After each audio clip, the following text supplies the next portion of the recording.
Assalamualaikum warahmatullahi wabarakatuh. Perkenalkan, nama saya Sarah Natasha. Senang sekali hari ini saya bisa berbagi topik menarik tentang pentingnya membangun kepercayaan melalui komunikasi interpersonal di tempat kerja.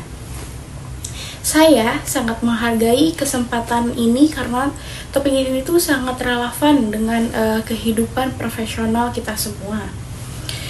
Sebelumnya saya akan memperkenalkan diri terlebih dahulu. Perkenalkan, nama saya Sarah Natasha, jurusan Manajemen Fakultas Ekonomi dan Bisnis, kelas 3A.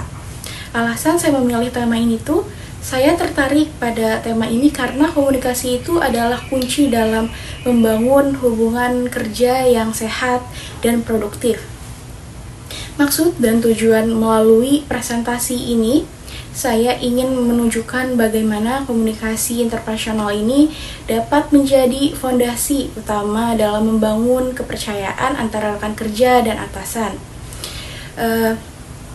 Pernah nggak sih kita merasa ragu pada rekan kerja hanya karena salah paham lewat chat kantor? Nah, dari sinilah pentingnya komunikasi itu yang benar-benar membangun kepercayaan. Baik, selanjutnya saya akan mempresentasikan tugas saya itu dengan tema membangun kepercayaan melalui komunikasi interpersonal di tempat kerja. Di sini saya akan menjelaskan latar belakangnya terlebih dahulu. Banyak masalah di dunia kerja sebenarnya bukan karena kurangnya kemampuan atau profesionalisme seorang, tetapi karena kurangnya komunikasi interpersonal yang efektif. Misalnya, ketika karyawan merasa tidak didengar atau atasan tidak menjelaskan atasan di balik sebuah keputusan, hal ini juga bisa menimbulkan rasa curiga dan menurunkan semangat kerja. Selanjutnya ada pengertian komunikasi interpersonal.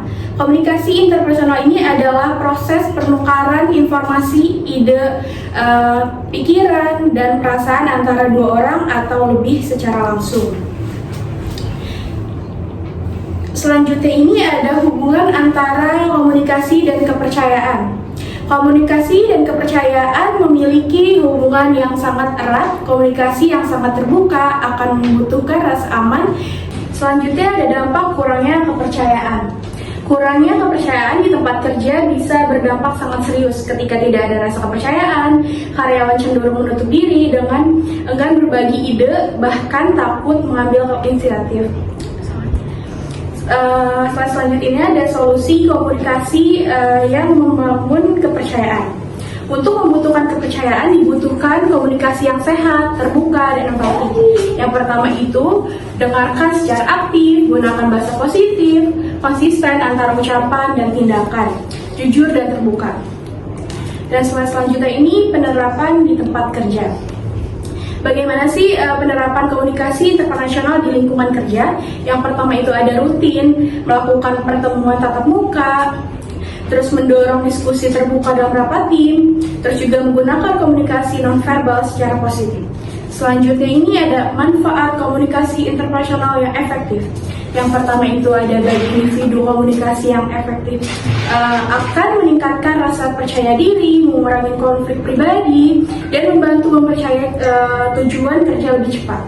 Dan kedua ini ada sementara bagi organisasi manfaat antara lainnya itu ada terjalinnya kerja sama yang solid dan antara tim, peningkatan produktivitas kerja, lingkungan kerja yang lebih harmonis, dan loyalitas karyawan yang lebih tinggi. Dan selanjutnya ada contoh nyata Toyota dan budaya Kaizen. Salah satu contoh nyata perusahaan komunikasi interpersonal yang berhasil adalah di perusahaan Toyota. Toyota memiliki budaya kerja yang disebut Kaizen, artinya perbaiki berkelanjutan. Dalam budaya ini setiap karyawan bahkan yang berada di level paling tinggi bahwa memiliki hak untuk menyampaikan ide, kritik, atau saran secara langsung. Dan selanjutnya ini ada kesimpulan. Dari semua pembahasan tadi bisa kita simpulkan bahwa komunikasi interpersonal ini adalah kunci utama dalam membangun kepercayaan di tempat kerja. Tanpa komunikasi yang jujur dan terbuka, tidak akan ada kerjasama yang efektif. Dan tanpa kepercayaan tidak akan ada kemajuan yang berarti. Membangun kepercayaan bukan proses instan, tetapi membutuhkan waktu, konsisten, dan kesediaan untuk benar-benar mendengarkan secara memahami orang lain. Jadi, mulai sekarang, mari kita perbaiki cara berkomunikasi, mendengarkan lebih banyak, berbicara dengan empat, dan tunjukkan integrasi dalam setiap tindakan kita. Karena pada akhirnya, kepercayaan dibangun bukan dari kata-kata yang indah, tapi dari komunikasi yang tulus dan konsisten. Sekian presentasi dari saya. Wassalamualaikum warahmatullahi wabarakatuh.